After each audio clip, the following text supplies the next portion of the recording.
तमाम हड़ताली शिक्षकों का मैं क्रांतिकारी अभिनंदन अभिवादन करता हूं। साथियों, हड़ताल का 69वां दिन है और बिहार के शिक्षक 17 फरवरी 2020 से अनिश्चितकालीन हड़ताल पर डटे हुए हैं और बिहार के शिक्षक अपने मांगों के समर्थन में जिस प्रकार एकजुटता दिखाई है वह काबिले तारीफ है।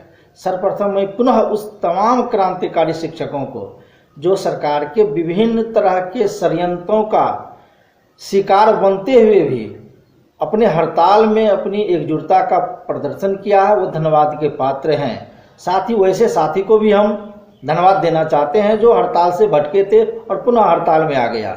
लेकिन साथियों, मैं आपको स्पष्ट तौर पर कहना चाहता हूं कि बिहार सरकार की जो षड्यंत्र चल रही है वह कहीं न कहीं शिक्षक आंदोलन को कमजोर करने की है। इसलिए हम तमाम लोगों को सजग रहने की आवश्यकता है। सरकार के ऐसे किसी भी भ्रमित कार्यों एवं उनके भ्रामिक कार्रवाई का शिकार मुझे नहीं होना है जिससे बिहार के शिक्षकों की इस आंदोलन की गाढ़ी कमाई जो है वो बर्बाद हो जाए।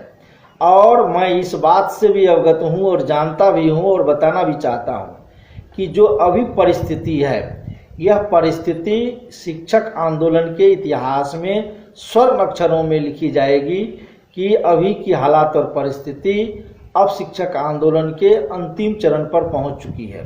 इसलिए कहीं भ्रमित नहीं होना है और सरकार इस आंदोलन को कमजोर करने के लिए कई षड्यंत्र रचते रहे हैं लगातार, जिसको हम लोगों ने भली भांति अवगत किया है और देखते भी रहे हैं।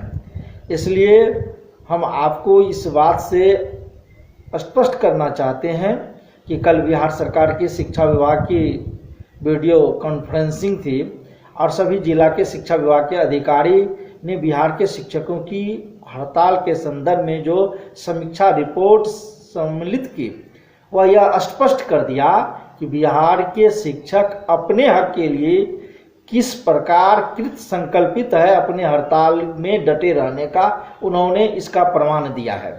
और सरकार की बेचैनी बढ़ी हुई है, वो चाहती है कि किसी न किसी तरह हड़ताल कमजोर हो और जब हड़ताल कमजोर होगा तब हड़ताली शिक्षक प्रतिनिधियों से सरकार को बातचीत करने में सहूलियत होगा। इसलिए साथियों, हम आपको स्पष्ट तौर पर कहना चाहते हैं, आपकी ही हिम्मत और आपकी ही लड़ाई बिहार सरकार को झुकाएगी और बिहार सरकार को हड़ताली शिक्षकों के प्रतिनिधि से बातचीत करने के लिए बाध्य करेगी। इसलिए मैं साफ तौर पर कहना चाहता हूं और बिहार सरकार को बताना चाहता हूं कि आपके शिक्षा विभाग के जो आलाधिकारी कल जो विभिन्न जिलाओं में पत्र निकली है और अपर मुख्य सचिव शिक्षा विभाग का जो पत्र निकला है वो दोनों पत्र आपस में अलग अलग तरीकाओं से व्याख्यान किया है। इसलिए साथी, आप भ्रमित नहीं हो। अपर मुख्य सचिव का जो पत्र आया है वह स्पष्ट है कि शिक्षक जो हड़ताल में है अगर वो हड़ताल से वापस आते हैं तो उन्हें 9 वर्ग 9 पे के दायरे में रखा जाएगा।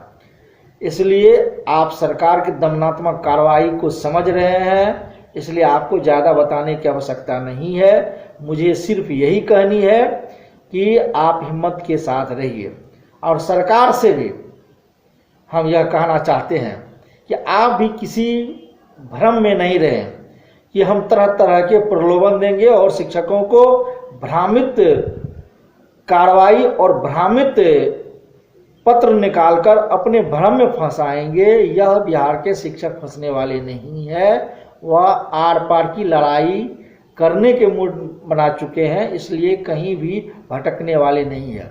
और हम सरकार से चाहते हैं कि अगर वह शिक्षकों की समस्याओं का हल चाहती है तो सरकार निश्चित तौर पर द्विपक्षीय वार्ता आहूत करें और बिना वार्ता का शिक्षक आंदोलन की समाप्ति नहीं होगी, इस बात से भी वह अवगत हो जाए।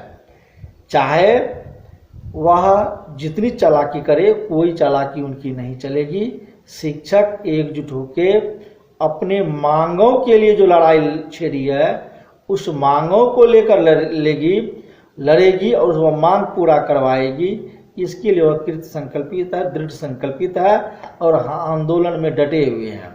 साथियों, हम आप तमाम लोगों से कहना चाहते हैं कि आप हिम्मत के साथ रहिए, किसी भी लोगों की नौकरी नहीं जाएगी।